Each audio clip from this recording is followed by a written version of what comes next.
അധ്യായം 25. അബ്രഹാം വേറൊരു ഭാര്യയെ പരിഗ്രഹിച്ചു. അവൾക്ക് കെതൂറ എന്നു പേർ. അവൾ സിമ്രാൻ, യൊക്ശാൻ, മെദാൻ, മിദ്യാൻ, ഇശ്ബാഖ്, ശൂവഹ് എന്നിവരെ പ്രസവിച്ചു. യൊക്ശാൻ ശെബയെയും ദെദാനെയും ജനിപ്പിച്ചു. ദെദാന്റെ പുത്രന്മാർ അശൂരീം, ലെത്തൂശീം, ലെയൂമീം എന്നിവർ. മിദ്യാന്റെ പുത്രന്മാർ ഏഫ, ഏഫർ, ഹനോക്ക്, അബീദ, എൽദാഗ എന്നിവർ. ഇവരെല്ലാവരും കെതൂറായുടെ മക്കൾ. എന്നാൽ അബ്രഹാം തനിക്കുള്ളതൊക്കെയും ഇസ്ഹാക്കിന് കൊടുത്തു. അബ്രഹാമിനുണ്ടായിരുന്ന വെപ്പാട്ടികളുടെ മക്കൾക്കോ അബ്രഹാം ദാനങ്ങൾ കൊടുത്തു. താൻ ജീവനോടിരിക്കുമ്പോൾ തന്നെ അവരെ തന്റെ മകനായ ഇസ്ഹാക്കിന്റെ അടുക്കൽ നിന്ന് കിഴക്കോട്ട് കിഴക്കുദേശത്തേക്ക് അയച്ചു. അബ്രഹാമിന്റെ ആയുഷ്കാലം 175 സംവത്സരമായിരുന്നു. അബ്രഹാം വയോധികനും കാലസമ്പൂർണനുമായി നല്ല വാർദ്ധക്യത്തിൽ പ്രാണനെ വിട്ടു മരിച്ചു. തന്റെ ജനത്തോട് ചേർന്നു. അവന്റെ പുത്രന്മാരായ ഇസ്ഹാക്കും ഇസ്മായേലും കൂടി മമ്രയ്ക്കരികെ സോഹരിന്റെ മകനായ എഫ്രോൻ എന്ന ഹിത്യന്റെ നിലത്ത് മക്പേല ഗുഹയിൽ അവനെ അടക്കം ചെയ്തു. അബ്രഹാം ഹിത്യരോട് വിലയ്ക്ക് വാങ്ങിയ നിലത്തു തന്നെ. അവിടെ അബ്രഹാമിനെയും അവന്റെ ഭാര്യയായ സാറായെയും അടക്കം ചെയ്തു. അബ്രഹാം മരിച്ച ശേഷം ദൈവം അവന്റെ മകനായ ഇസ്ഹാക്കിനെ അനുഗ്രഹിച്ചു. ഇസ്ഹാക്ക് ബേർലഹീരോയിക്കരികെ പാർത്തു. സാറായുടെ മിസ്രയീമി ദാസി ഹാഗാർ അബ്രഹാമിന് പ്രസവിച്ച മകനായ ഇസ്മായേലിന്റെ വംശപാരമ്പര്യം അവരുടെ വംശാവലിപ്രകാരം പേരുപേരായി ഇസ്മായേലിന്റെ പുത്രന്മാരുടെ പേരുകൾ ആവിത്.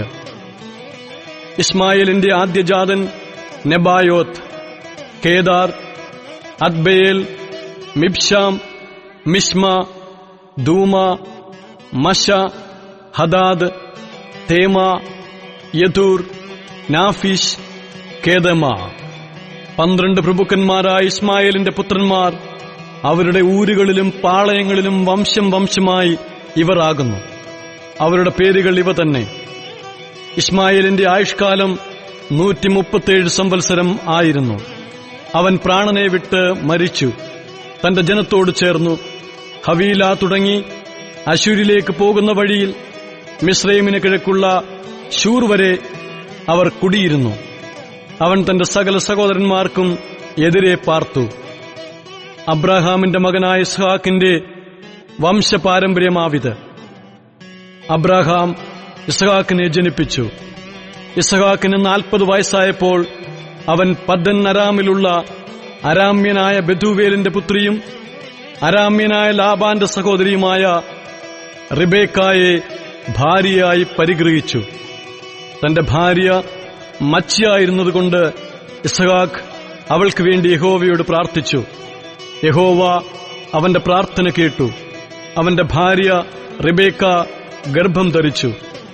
അവളുടെ ഉള്ളിൽ ശിശുക്കൾ തമ്മിൽ തിക്കിയപ്പോൾ അവൾ, ഇങ്ങനെയായാൽ ഞാൻ എന്തിനു ജീവിക്കുന്നു എന്ന് പറഞ്ഞ് യഹോവയോട് ചോദിപ്പാൻ പോയി. യഹോവ അവളോട്, 2 ജാതികൾ നിന്റെ ഗർഭത്തിലുണ്ട്, 2 വംശങ്ങൾ നിന്റെ ഉദരത്തിൽ നിന്ന് തന്നെ പിരിയും. ഒരു വംശം മറ്റേ വംശത്തിലും ശക്തിപ്പെടും. മൂത്തവൻ ഇളയവനെ സേവിക്കും എന്നരുളി ചെയ്തു. അവൾക്ക് പ്രസവകാലം തികഞ്ഞപ്പോൾ ഇരട്ടപ്പിള്ളകൾ അവളുടെ ഗർഭത്തിലുണ്ടായിരുന്നു. ഒന്നാമത്തവൻ ചുവന്നവനായി പുറത്തു വന്നു. മേൽ മുഴുവനും രോമം കൊണ്ടുള്ള വസ്ത്രം പോലെ ഇരുന്നു.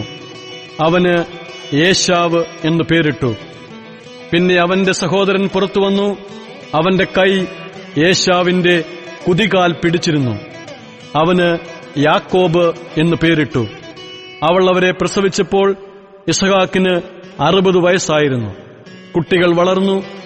ഏശാവ് വേട്ടയിൽ സമർത്ഥനും വനസഞ്ചാരിയും യാക്കോബ് സാധുശീലനും കൂടാരവാസിയുമായിരുന്നു.